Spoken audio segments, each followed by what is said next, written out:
Explanation. The answer to this question is rain.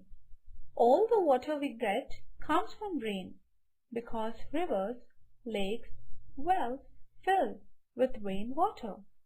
How? River. Rain also falls on high places like mountains. This rainwater flows downhill.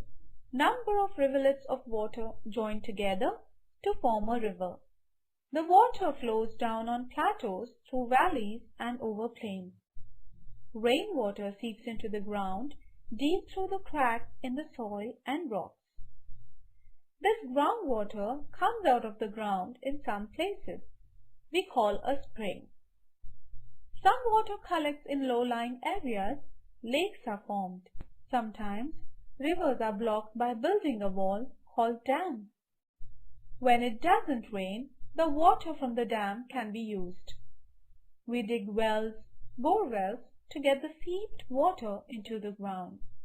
Thus springs, streams, rivers, lakes, reservoirs, creeks, seas, and oceans are all water bodies. Mountains, peaks, hills, hillocks, plateaus, plains, passes, and valleys are some of the landforms.